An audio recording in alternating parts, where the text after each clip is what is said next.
अंतर्राष्ट्रीय मुद्रा कोष यानी IMF ने भारत की ग्रोथ स्टोरी पर मुहर लगाते हुए इस साल के लिए देश की विकास दर का अनुमान बढ़ा दिया है।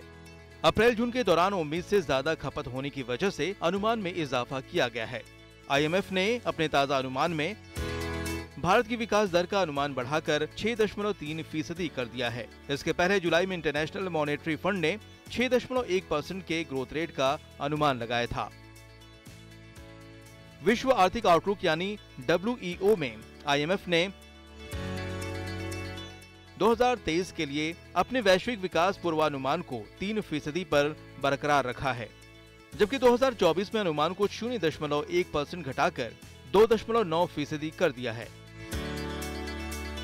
IMF से पहले इस महीने की शुरुआत में विश्व बैंक ने भी भारत की आर्थिक विकास दर का अनुमान 6.3% कर दिया था।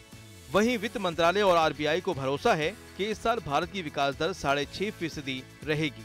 बीते हफ्ते मॉनेटरी पॉलिसी कमेटी की बैठक के बाद RBI गवर्नर शक्तिकांत दास ने भी इसका अनुमान जताया था। Real GDP growth for the current financial year, that is 2023-24, is projected at 6.5%, with Q2 at 6.5%, Q3 at 6%, and Q4 at 5.7%. The risks are evenly balanced. Real GDP growth for the first quarter of next financial year, that is 24-25, is projected at 6.6%. IMF की report में महंगाई को लेकर भी राहत भरी खबर आई है। एजेंसी ने उम्मीद जताई है कि मिड टर्म में महंगाई दर RBI के 4 से 6% के लक्ष्य के भीतर आ जाएगी। RBI ने महंगाई को कंट्रोल करने की कोशिशों के साथ भू राजनीतिक तनाव, वैश्विक वित्तीय बाजारों में अस्थिरता, वैश्विक आर्थिक मंदी और असमान मानसून को महंगाई के लिए जोखिम भी करार दिया है।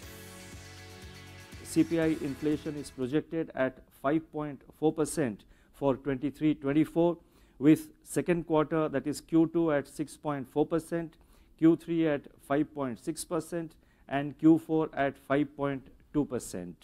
The risks are evenly balanced. CPI inflation for the first quarter of next financial year, that is 24-25, is projected at 5.2%. IMF की विश्व आर्थिक आउटलुक रिपोर्ट में यूक्रेन पर आक्रमण के बाद भारत, चीन, तुर्की और संयुक्त अरब अमीरात जैसे देशों में रूसी तेल शिपमेंट में भी बढ़ोतरी का भी जिक्र किया गया है।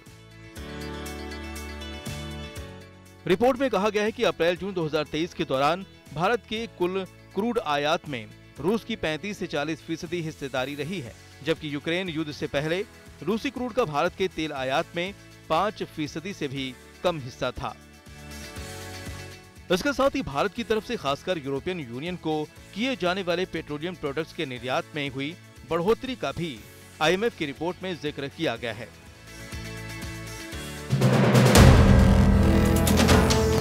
वीडियो पसंद आया तो हमें लाइक, कमेंट, शेयर और सब्सक्राइब जरूर करें।